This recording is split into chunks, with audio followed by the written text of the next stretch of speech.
friends, and welcome to Crowd Surfing. I'm Taylor. And I'm Mike P.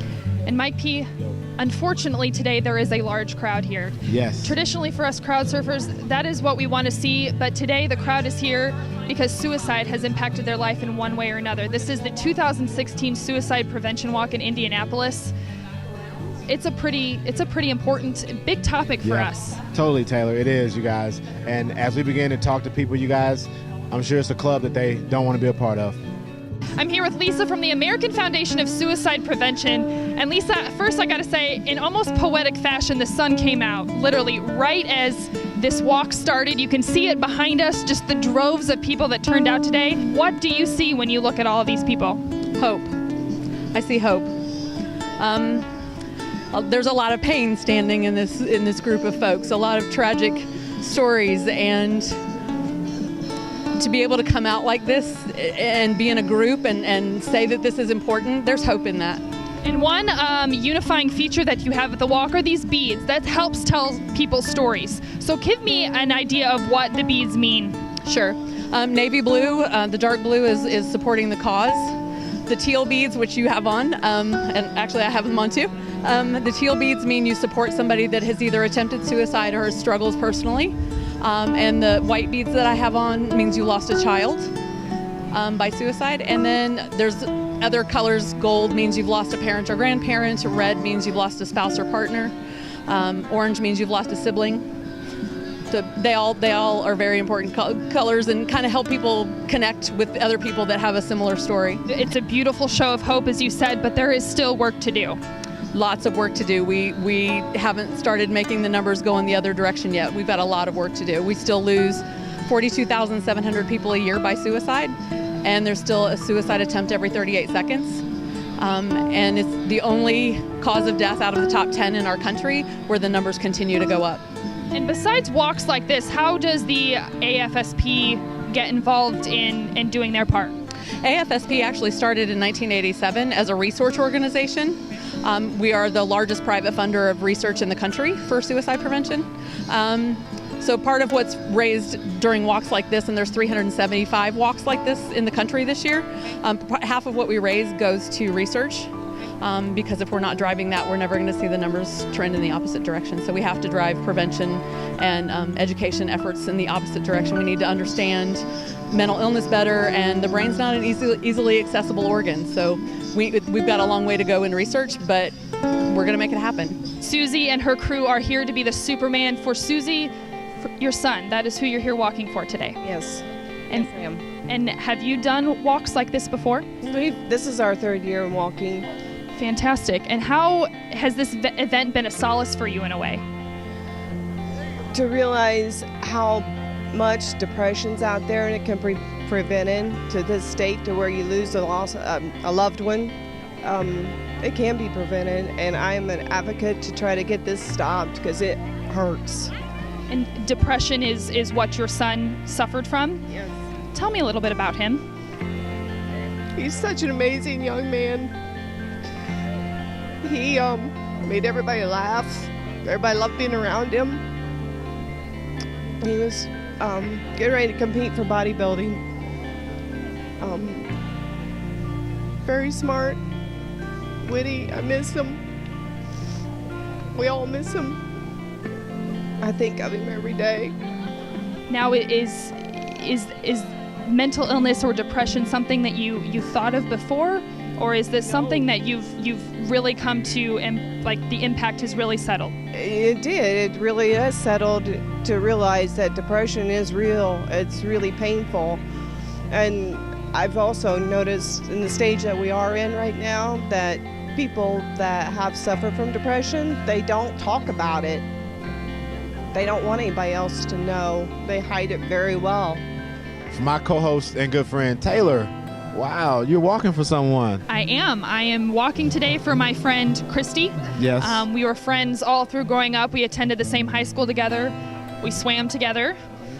She attempted suicide in, I want to say, November of our junior year. So it was about 10 years ago exactly. Wow. This year. I remember where I learned that it happened. I was sitting in the school cafeteria. Yeah. One of my teammates came up to me, came up to our entire table, in fact, and pretty much laid it out there for us, saying, you know, Christy last night in her home attempted suicide. Wow. So I say attempted. She's not the same girl anymore. She is bedridden. Yep. She cannot speak. Wow. She requires 24-hour, I guess, hospice or care from a nurse or someone of the like. So it's a different ballgame when you go and visit with her and try and talk to her, or As a friend, and as someone who's experienced this from a friend, what do you tell someone who's dealing with a friend who's told them, hey, I'm thinking about suicide? What do you say to someone? You have to take it seriously. I mean, I never realized the brevity of her condition. Yeah. She battled bipolar disorder, and with the pressures of swimming, the pressures of school, trying to find a college, it amounted to too much. She had gone off her medication, thinking that it was causing her to swim poorly. Wow. I did not realize she had done that. I wasn't even aware she was dealing with a mental illness, and you just have to take it seriously. I mean, there really is. There's always something going on, Yeah. and so if somebody comes to you and confides you with that information, you can't take it lightly. Stacy with her company and their beautiful teal, with their beautiful teal necklaces, which signify that they're out here supporting someone who struggles or is attempted. And in fact, Stacy is one of those women. So Stacy, obviously I know why you're out here walking today. You're supporting yourself. You're bringing your family in on your journey with you. Tell me a little bit about your story. Okay, well, we've been walking in this walk for about 3 or 4 years now, right, Mom? And it started with some people that my mom knew, and we found out about the suicide walk. I'd been having problems for a while, struggling with different mental illnesses, depression and anxiety mainly. And that's why we started walking with that group. And this year's our first year actually that we started Team Stacy and Co. So I have my people out here supporting me, mostly family and friends, and we're gonna keep it going. Do you want me to read? Sure, and Stacy has some special words to share with us, so please go ahead. So I'm gonna just read what I've written on my website. This is the second time I've used this story. For some reason, as I'm putting my site together, I have extreme anxiety about sharing my story again, and I am almost in tears over it. I can't explain why. Yes, it is extremely personal, but since I've already shared it, you'd think I'd be content with posting it again. Not the case.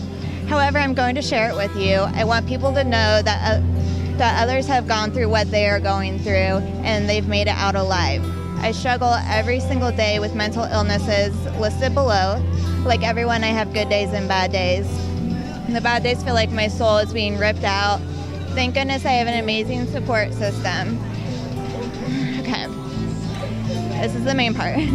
I walk for a little girl who suffers from mental illness, depression, anxiety, post-traumatic stress disorder, and attempted suicide. A little girl who has abandonment issues from multiple people leaving her by herself. A little girl who has depression that will never be cured since it's a mental illness, can only be subdued with therapy and prescription drugs. A little girl who has extreme anxiety that was built into her brain from crying herself to sleep every night at the age of 4. I walk for a teenage girl who is abandoned again, a teenage girl who is sexually taken advantage of and was called a liar about it. A teenage girl who started drinking to heal the hole in her heart that was left by abandonment. I walk for a young adult female, a female who continued to use alcohol to fill the void, a female who didn't respect herself because that one person could let her go. Why would she matter to anyone else? A female who had cut herself to ease the pain on the inside by feeling pain on the outside. A female who ended up in the ER due to mental illness. I walk for a woman who dealt with abandonment once again, possibly the worst event of her life. A woman who went through multiple anxiety attacks so you couldn't even work because of them. A woman who attempted to take her life multiple times. A woman who will forever have to deal with these scars on her wrists since they will never go away, and one day she'll have to explain them to her child. A woman who had to go through intense outpatient therapy for this mental illness, which consumed her life. It affected her family, friends, and coworkers. A woman who is still fighting this battle every single day, hour, and minute of her life. I walk for all 4 of these women. I walk for that little girl who will someday hopefully be happy and healed. Please just be nice to one another. You never know what someone is going through. And all those four women are me. Thank you so much for sharing, Stacy. And Mom, Stacy's mom, what does it mean to you to see your beautiful daughter standing here with you today, taking charge and walking with you guys? It's truly a gift from God. I pray for her every day, and He is answering my prayers, and I don't know what I'd do without her. Well said. And Stacy, what would you say to others struggling? I mean, what is a mantra or something that you would like for them to remember? I would like to tell them that there is help out there, as long as you can have a strong support system or even reach out to a stranger and let them know what's going on. Just share your story, get it off your chest, whatever is wrong with you, and people are willing to help and trying to get the word out there now and trying to make it less of a stigma, suicide and any kind of mental illness. And just let them know that they're not alone. I mean, look around. There's thousands of people here for you. It's a community, and it's very helpful. Well, Stacy, I am so grateful for your story, your testimony, and so grateful that you are standing right here in front of me and being able to talk to me about it. Thank you. It's my pleasure to share. So, who are you walking for? I'm walking for my father, Rick Novak. Rick Novak. So, please, we were talking off camera. Tell me about Mr. Rick. He was an incredible person. He had a larger-than-life personality. My dad was Australian, and he came to the United States to be a cowboy. Wow. True story.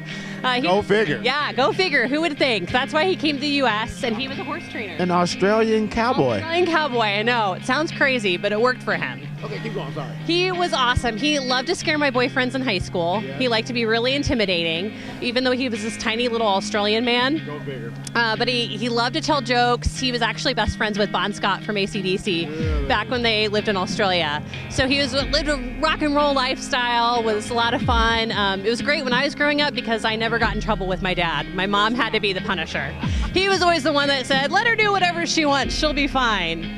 But he was pretty amazing. There's a lot of inspiration to come from this too. What are you looking out for? What are you looking forward to with this walk? Well, just coming here, it was a lot for my mother and I have 2 sisters to come together, and my aunts and my grandma and my cousins and family and friends. He left behind a 6-year-old daughter also, so coming together with her here and just trying to remember him, seeing other people going through the same thing. Just knowing there's other people out there that's going through the same tragedy and nightmare that we have for the past year and a half. And to try to raise awareness so that hopefully no other families have to go through the same thing. Pretty incredible event today. A lot of brave people, heart-wrenching stories.